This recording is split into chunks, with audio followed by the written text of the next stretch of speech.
This is Mike. And this is Drew.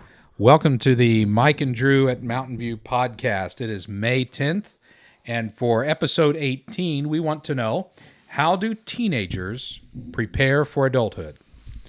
Yeah, so I think we're going to tackle this from two different perspectives, because I am 23 years old, so I just recently became an adult a couple of years ago, and I think even like the American college experience kind of prolongs that transition. Right. Because I was still kind of a kid at like 20.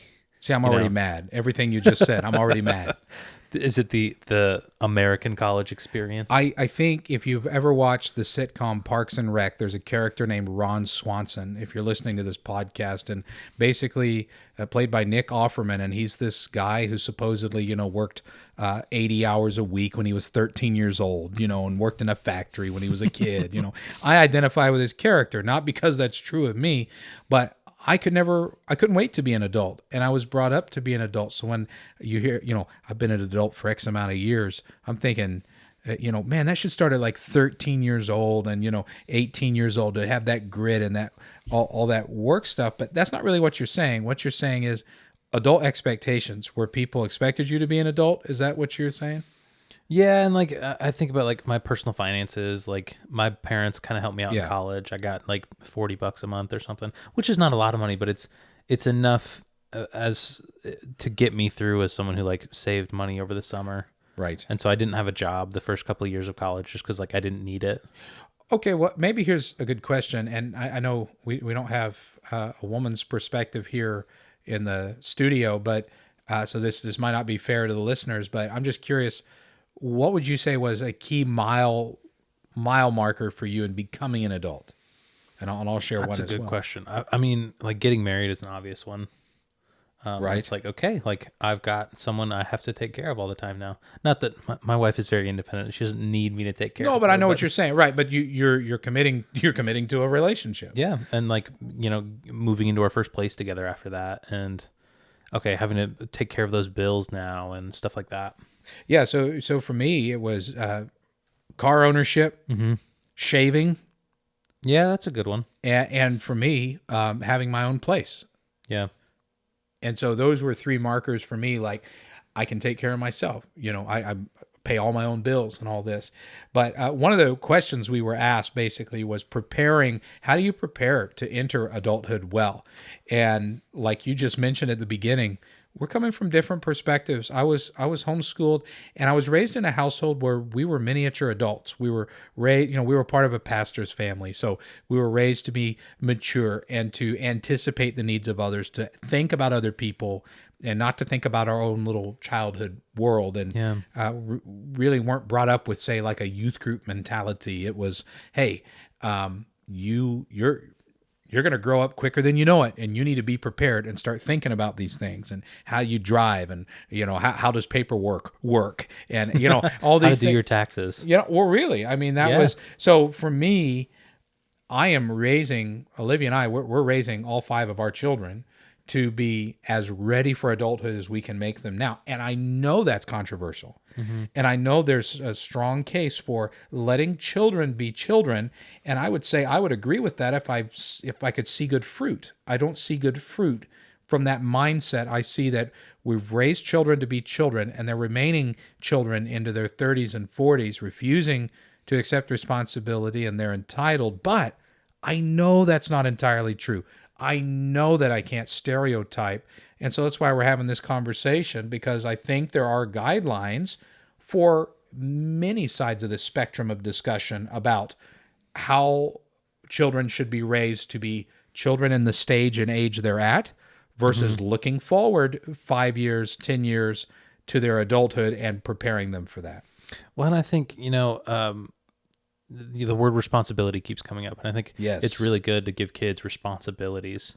I think about when I was in middle school, I mowed the grass every week. That was my thing. And I kind of got into that like dad mentality where I was like, this is my lawn. Right.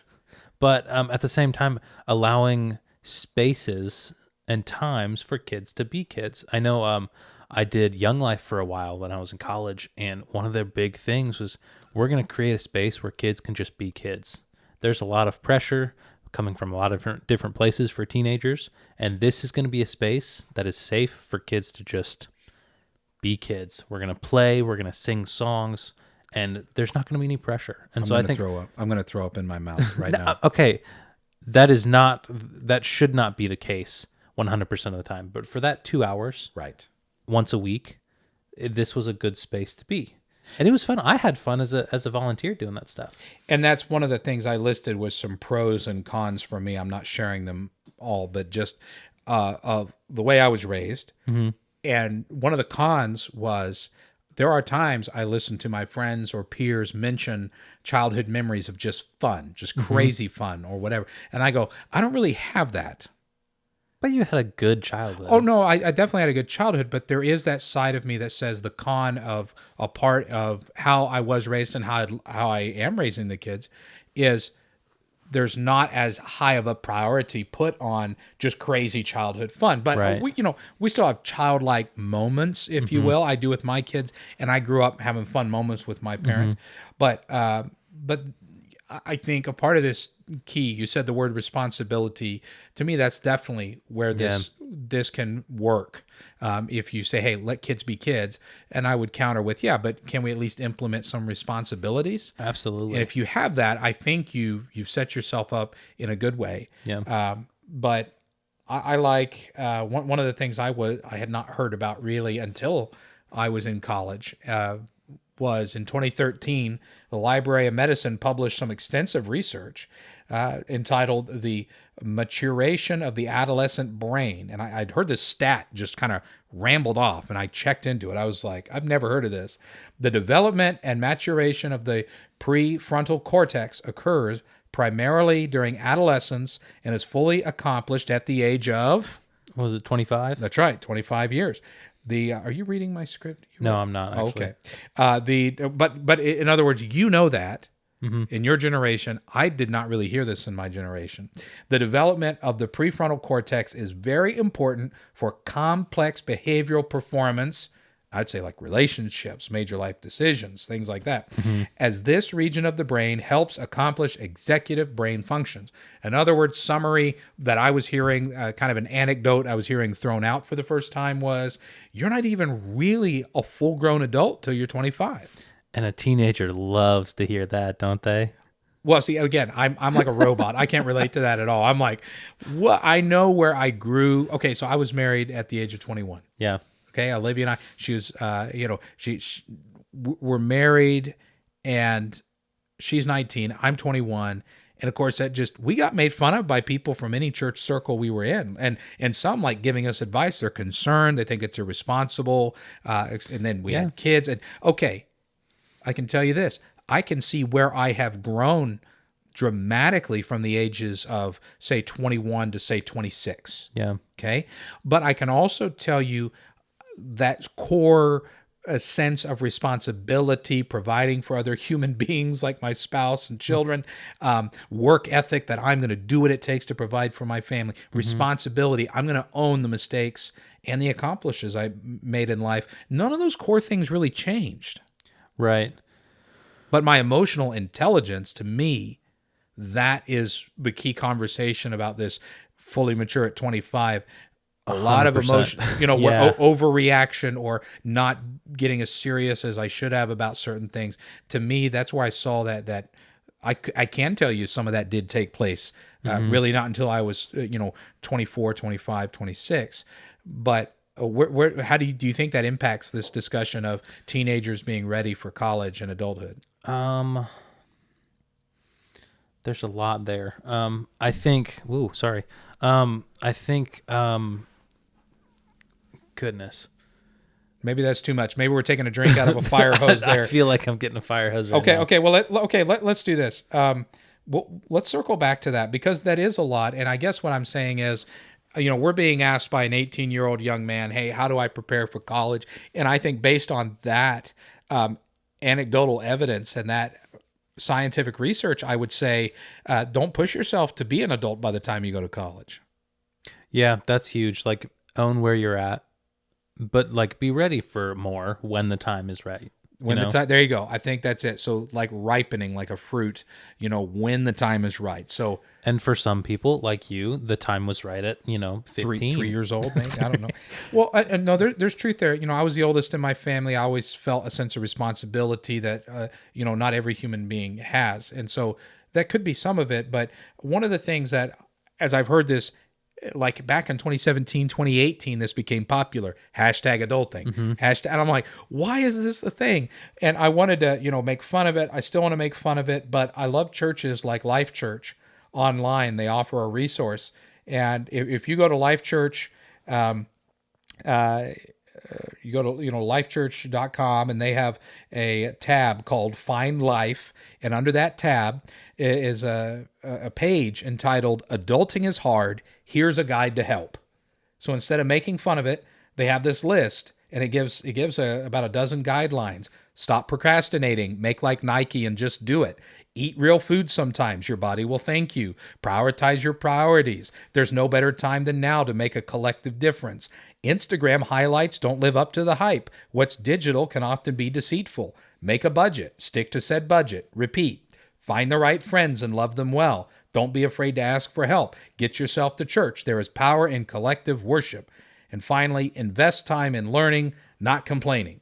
I'm taking notes here. My goodness. I mean, in other words, they jumped into this and they're like, okay, it's an issue, so let's offer some biblical guidelines. And Drew, you said we both pulled up a similar article that had more of a Bible verse, 4 things in Bible verses about adulting. And I think as a church, as a ministry, as adults, we can respond to this well, because there is a difference between the adults of 40 years ago and what they were expected to know versus what the adults of today are expected to know. Yeah, and I think about culturally, like we see a lot of like superhero movies that are geared towards people of my age, whereas like comic books back in the day were like, a 12-year-old pick up a comic book. Yeah. But it's so I think a lot of these like play things like toys and video games and things, they're aging with its users, and so we see, I hate to use the word like infantilization. Wow, that was so big. How come? Wait, you have a bachelor's degree, I have a master's degree, and you're using bigger words than I am. I'm not cool with this. I listen to more podcasts than you do. but you're absolutely right, and there is a market for it. Yeah. And now I've got to confess to you, Drew. My favorite graduation present, yes, it was the presents of my family who came out this last weekend. You know what my favorite present was? What? A Lego set of The Office, a replica of the show The Office. And, it's up there on my bookcase. And I enjoy playing. I've almost had a revival in the last 3 years of purchasing toys I grew up playing with. I haven't, for 20 years, haven't worried about that. Yeah. Well, now, maybe because it's a part of the culture, maybe because my kids are growing up, I don't know, but there's kind of this renewed interest in some of these more infantile, more childish kind of things that I'm trying to tap into, but it doesn't come at the loss of right, at the expense adulthood. Of responsibility. That's it. Yeah. We keep coming back to that word, responsibility. But I mean, you see, even like, so you have, a couple hours, maybe a day or a week where you are able to just play, What? You Couple hours to play? Yeah. Or maybe, I don't know, a couple minutes. I don't No, know you're what right. you do. You're right. I can make time. It just feels like it's busy right now. Yeah, but you're right. And there's just to play with kids and make that investment of time and kind of bring out that childhood again. Yeah. Yeah, but kind of bringing it back to, okay, I'm 18. What do I need to know about moving into college? Yeah. Get Legos. Don't get Legos. I'm not allowed to get Legos because Why? I know I will spend $3,000 on Legos. And so I'm just not going to get one. Yeah, I'd have that problem too. But so I like, why don't you read that? Did you get that other list from Adulting is God's Will for You? And oh, yeah. So there's 4 things. Let me see here. We both pulled up the same article and didn't realize it. And I like, it's only 4 things, and they all have biblical references for them about why adulting is God's will. Yeah, so the first one is pursue self-control. So the idea of if you have a responsibility that you could put off, go ahead and do it right now. Like, make it happen. And there's some Bible verses there that we can go through after I'm done with this. Yeah. Pursue hard work. Again, this idea of responsibility. At the very beginning, Adam in the garden was put to work. Even before, the first sin, Adam was put to work. And I think in heaven, work is going to be a big part of life. Yes. It's very important. Pursue discipleship. The idea of community around you, people who are smarter than you, speaking into your life. Yes. People who are not dumber than you, but have less experience than you, that you can speak into their life. Well, they're more immature. Right. And you can offer them the next stage of maturity, and you're also with somebody who is more mature than you. Right. And you're both of those types of relationships are important, as the mentor and the mentee. Absolutely. And then finally, pursue wisdom, which, ties right in the rest of it. Talk to people who are different than you. Talk to people who are smarter than you, more wise than you, and learn what you can from them.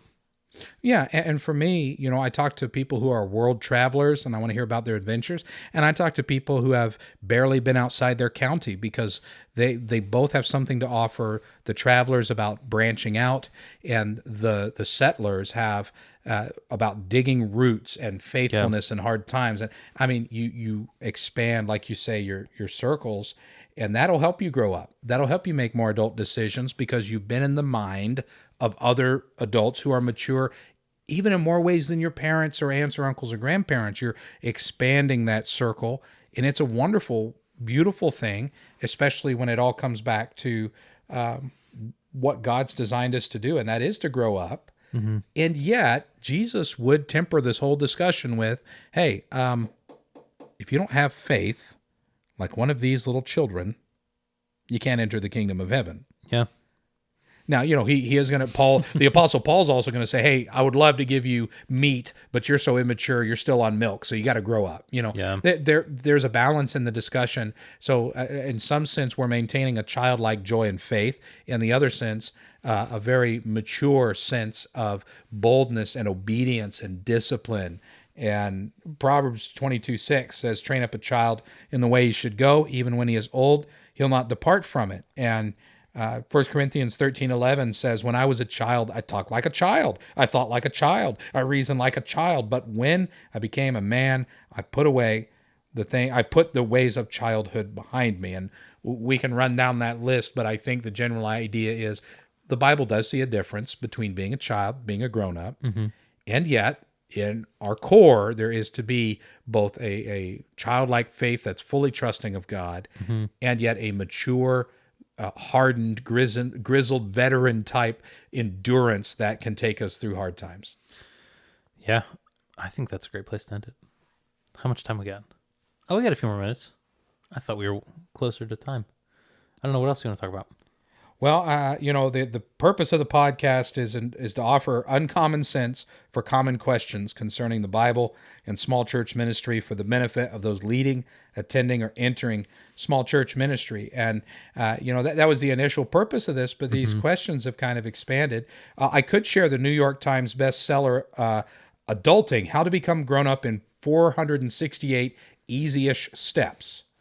I'm actually so curious about what all those things are. I want to know. I may go buy that book this week. But we're doing our best to simplify this topic, but you and I both know we're going to leave this studio, we'll finish this recording, and we'll be talking to each other Sunday about some random adulting adventure that threw us off a little bit.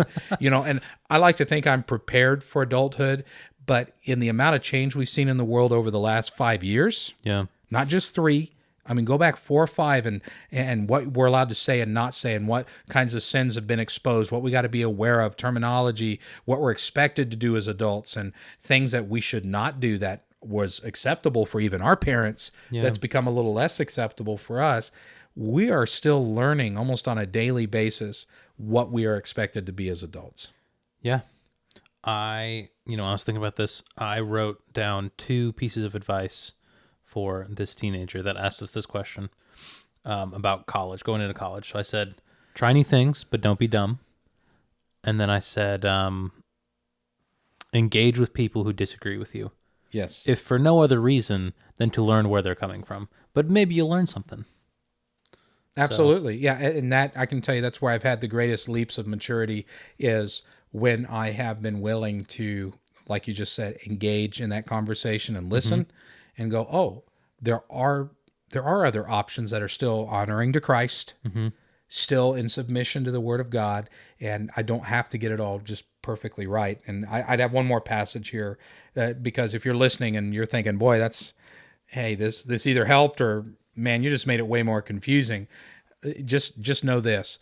To be an adult is to be doing the work of God and what he's equipped you to do as an adult. And Ephesians 2:10 says, "For we are God's handiwork, created in Christ Jesus to do good works, which God prepared in advance for us to do."